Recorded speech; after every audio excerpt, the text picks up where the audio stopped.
Okay guys, आज हम आगे देखेंगे इस पार्ट में optical activity, chirality, retentions, inversion and racemization क्या होता है। तो सबसे पहले हम देखेंगे ऑप्टिकल एक्टिविटी क्या होती है।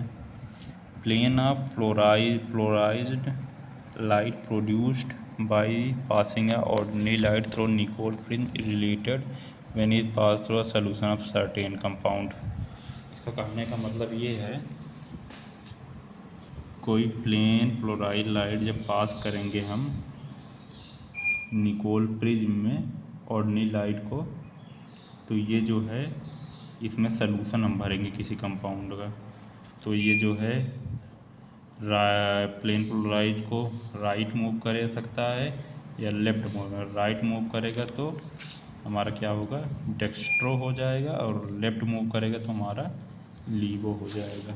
ओके, तो आगे क्या लिखा है, the angle by which plane polarised light is rotated measured by a instrument called फ्लोरिले। और जो ये एंगल रहेगा मूव करने का, इसको जो हम किससे मेजर करेंगे, पोलरीमीटर से मेजर करेंगे।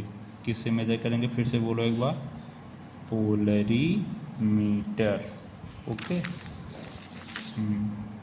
If compound rotate the plane of polarised light to the right then clockwise direction and it's called dextrotic, Greek of right rotating or deformed and positive sign. और इसके लिए डेक्स्ट्रो के लिए हम क्या साइन यूज करेंगे, positive sign use करेंगे। और लीवो के लिए निगेटिव, पॉजिटिव डेक्स्ट्रो, इसके लिए लीवो, निगेटिव लीवो। ये जो है क्लॉकवाइज है और ये जो है एंटी क्लॉकवाइज है।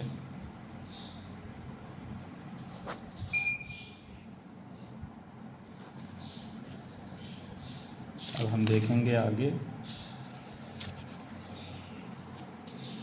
जो हमारा एसिमेट्रिक कार्बन किसे कहते हैं।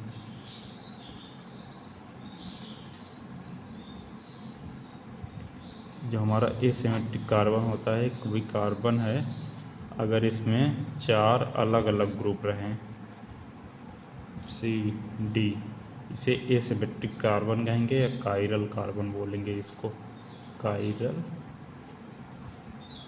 कार्बन।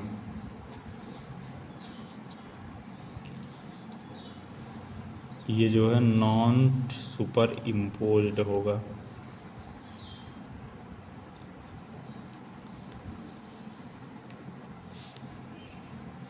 और ऑप्टिकली एक्टिव भी होगा, मतलब ऑप्टिकल आइसोमर शो करेगा।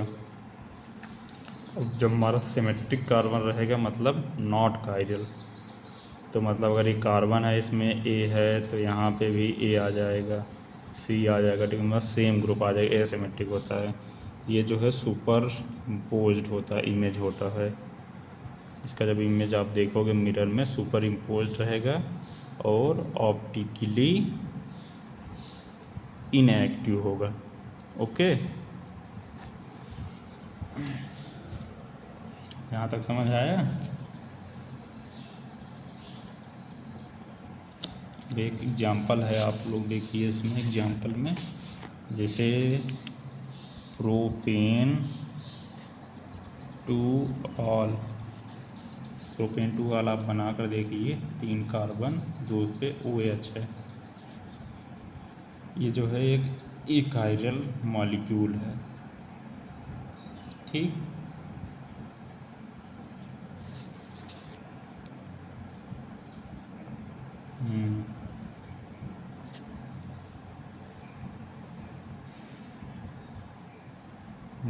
Butane two all 4 different group बताते हैं।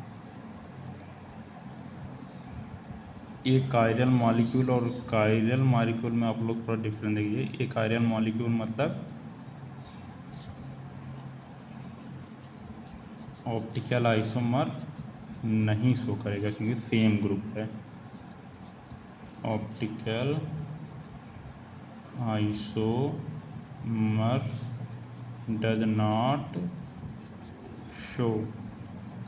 ओके, आप लोग इसमें थोड़ा कंफ्यूज मत होइएगा। जो एसिमेट्रिक कार्बन और सिमेट्रिक कार्बन होता है, या एक कायरल कार्बन एक कायरल कार्बन होता है, एक कायरल मॉलिक्यूल, वो अलग चीज़ है। कायरल कार्बन जो है वो उसमें मतलब 4 ग्रुप अलग अलग रहेगा, सेम नहीं रहेगा जैसे इसमें सेम है। और एक कायरल मॉलिक्यूल होता है जिसमें मतलब ऑप्टिकल नया शो करे, उसे एक कायरल मॉलिक्यूल। मॉलिक्यूल अलग चीज़ है, कार्बन अलग चीज़ है। कायरल कार्बन हम कहेंगे तो मतलब उससे अलग है। एक कायरल कार्बन जो है एक कायरल मॉलिक्यूल भी होता है, मतलब optical element does not show करता है। देखिए अब एग्जाम्पल देखिए, ब्यूटान 2 ब्यूटेन 2। इसमें आप देख रहे हैं ये अलग ग्रुप है, यहाँ ये हाइड्रोजन लगा है अलग ग्रुप, ये अलग ये अलग। मतलब ये क्या है, कार्बन तो क्या है, कायरल है, और मॉलिक्यूल भी कायरल, मॉलिक्यूल भी कायरल है। इस कार्बन को हम क्या कह सकते हैं, एसिमेट्रिक कार्बन। इसको एसिमेट्रिक कार्बन भी कहा जा सकता है, सिमेट्री नहीं है, चारों ग्रुप अलग अलग है। ओके, अब हम देखेंगे इनन्सियोमर किसे बोलते हैं। आपके एनसीईआरटी में है इनन्सियोमर्स। इसका डिफिनीशन आप लोग देख लीजिए। द स्टीरियोमर्स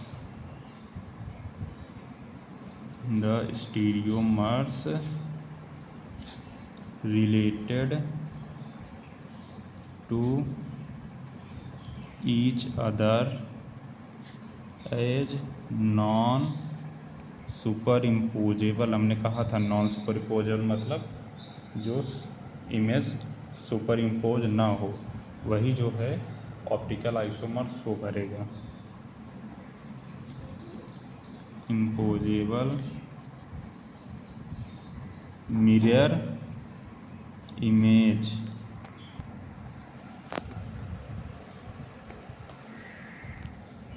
द स्टीरियो में isomer related to each other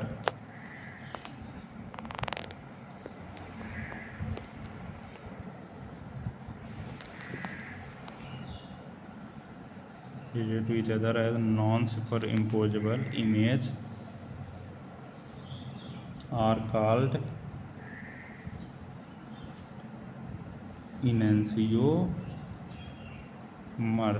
okay, वह स्टीरियोमर्स जो एक दूसरे से रिलेट करे as non superimposable image रहे, उसे इनन्सियोमर कहते हैं।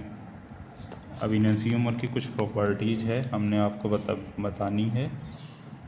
इसका जो है आइडेंटिकल, जितने भी इनन्सियोमर होते हैं आइडेंटिकल फिजिकल प्रॉपर्टीज होती है, एक जैसी फिजिकल प्रॉपर्टीज होगी, सच एज मेल्टिंग पॉइंट,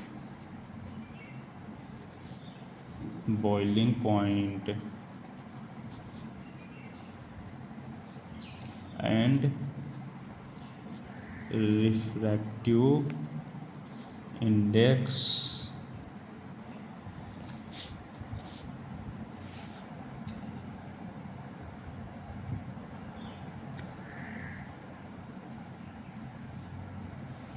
ये सब इसकी जो है आइडेंटिकल होगी इनन्सियोमर की। ये जो है इसमें डिफरेंस कहाँ पर आएगा, जब प्लेन फ्लोराइड लाइट पास करेंगे तो आप एक देखेंगे, एक जो है राइट मूव करेगा, उसको डेक्स्ट्रो बोलेंगे, और एक जो है लेफ्ट मूव करेगा जिसे हम लीवो बोलेंगे।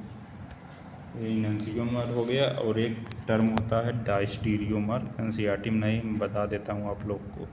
जो डायस्टीरियोमर होता है वो जो है नॉन सुपर इम्पोजेबल तो होता है, लेकिन जो है ऑप्टिकल आइसोमर नहीं शो करता है। ओके, अब हम बताएंगे आप लोग को रेसमिक मिक्सचर के बारे में।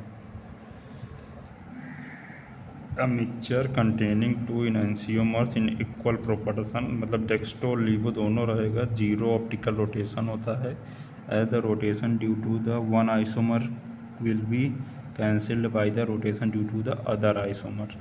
Such mixture is called racemic mixture or racemic modification.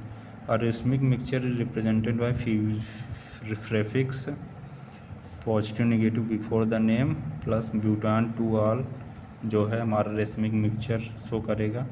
The process of conversion of enantiomer into racemic mixture is called racemization. Enantiomer को हम जब रेसमिक मिक्सचर में बदलते हैं उसे रेसमाइजेशन कहते हैं. और एक चीज़ बात ध्यान रखना, जो रेसमिक मिक्सचर होता है ऑप्टिकली इनएक्टिव होता है, ऑप्टिकल आइसोमर नहीं शो करता है. उसका रीजन है due to the external compensation. External compensation की वजह से नहीं शो करता है. अब देखो एक क्वेश्चन है, identify chiral and achiral molecule in each of the following pairs of compound. आपको देखो ये दिया है, कंपाउंड दिया है पहला, दूसरा क्वेश्चन, तीसरा. आप लोग को इसमें क्वेश्चन में बताना है कायरल एंड एकायरल मॉलिक्यूल. आपको मैंने पहले ही बता दिया, कायरल मॉलिक्यूल उसे कहेंगे जिसके पास कायरल कार्बन हो, और एकायरल मॉलिक्यूल उसे कहेंगे जिसके पास एकायरल कार्बन हो. आप देखेंगे कायरल उसे कहेंगे जिसके पास चारों ग्रुप अलग हो. इसमें कायरल कौन सा है, चारों अलग है. फर्स्ट में फर्स्ट कायरल है और सेकंड जो है एकायरल है. आप लोग ये मिलाइए, इसका आंसर देखिए. सॉल्यूशन कहाँ पर है, ये है सॉल्यूशन. पहला वाला देखिए अब कायरल है.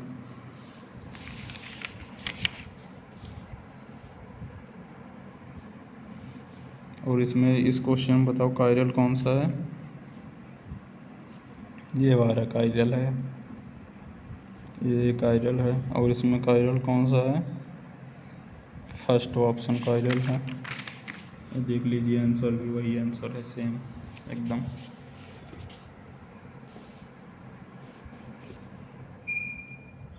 अब ये सब ऐसे हो गया.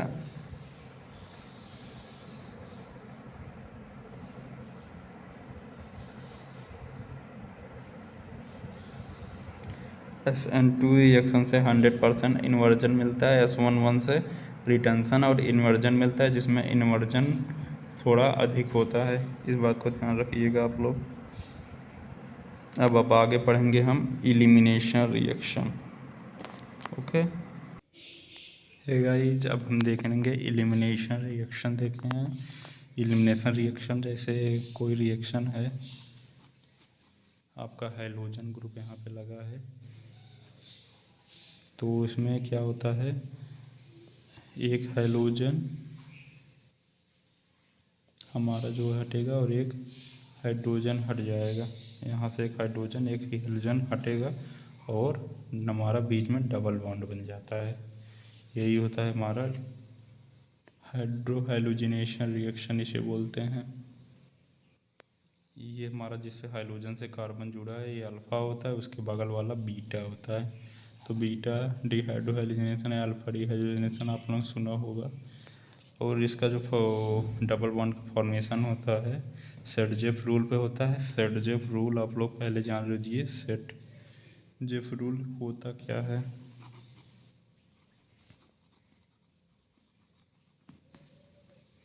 सेटजेफ रूल होता है कि जो कार्बन डबल बॉन्ड के जो ग्रुप अटैच ग्रुप होते हैं, मतलब इसका कहता है कि मोस्टली मतलब एल्किल ग्रुप अधिक से अधिक अटैच हो, वहाँ पर डबल बॉन्ड वहीं पर फॉर्मेशन होगा जिस कार्बन से.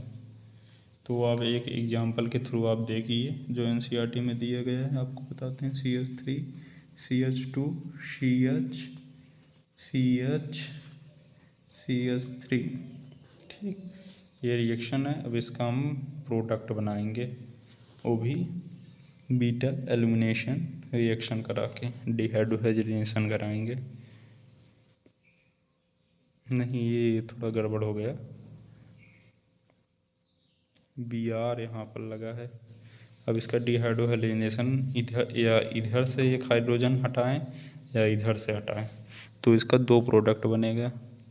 पहला ये बनेगा CH2 CH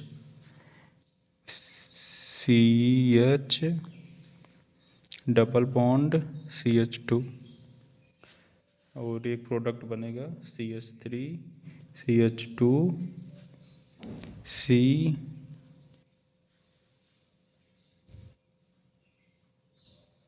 CH double bond CH3 या यहाँ से हटा यहाँ से। अब आप लोग को ये बताना है कि इसमें से मेजर प्रोडक्ट कौन सा है। अब आप सेट ग्रुप लगाइए, डबल बॉन्ड कार्बन से एल्किल ग्रुप जिसमें ज़्यादा अटैच रहेगा वो उसका मेजर प्रोडक्ट होगा। इसमें आप देख रहे होंगे तो डबल बॉन्ड से इधर ही सिर्फ ये इतना ग्रुप अटैच है, ये इतना अटैच है इस डबल बॉन्ड से।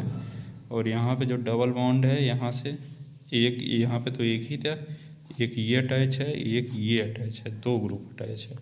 तो सेटजेफ रूल इस प्रोडक्ट को मेजर मानेगा, सेटजेफ रूल, और इसको जो है माइनर मानेगा। ओके, तो आप यहाँ NCERT में देख सकते हैं यही रिएक्शन था, 2 ब्रोमोपेंटेन, एक ये है, देखो 81% है पेंटटूइन, इसको मेजर माना, ये 19% है। ओके, अब हम आगे देखेंगे एलिमिनेशन वर्सेस सब्स्टिट्यूशन, कब एलिमिनेशन होगा और कब सब्स्टिट्यूशन होगा। लेकिन यहाँ पे लिख लो रीजेंट जो हमारा क्या होगा, एल्कोहलिक KOH हो सकता है या NaOH हो सकता है। ज़्यादा करके एल्कोहलिक KH आप देखेंगे तो वहाँ पे एलिमिनेशन रिएक्शन यूज करेंगे, डिहाइड्रोहाइड्रोजनेशन। ओके, अब हम देखना है एलिमिनेशन वर्सेस सब्स्टिट्यूशन। और जो हमारा सब्स्टिट्यूशन हो वहाँ पे एक्वस KOH या NaOH यूज होता है। अगर हाइड्रोअल्केन जो है 1 डिग्री होता है तो हम वहाँ पर जो है SN2 रिएक्शन यूज करेंगे। ठीक, यदि हमारा हाइड्रोअल्केन 3 डिग्री होगा तो वहाँ पर S1 यूज करेंगे। अगर हमारा हाइड्रोअल्केन 2 डिग्री होगा तो वहाँ पर SN एंड एलिमिनेशन दोनों यूज करेंगे। अब दोनों में से कौन यूज करेंगे, यदि जो हमारा न्यूक्लियोफाइल्स है हैवियर रहेगा तो एलिमिनेशन यूज करेंगे, हैवियर एलिमिनेशन। यदि लाइटर न्यूक्लियोफाइल रहेगा तो S1 SN रिएक्शन यूज करेंगे। ओके, अब यही देखो थियरी के फॉर्म में दिया गया है, आप लोग पढ़ लीजिए।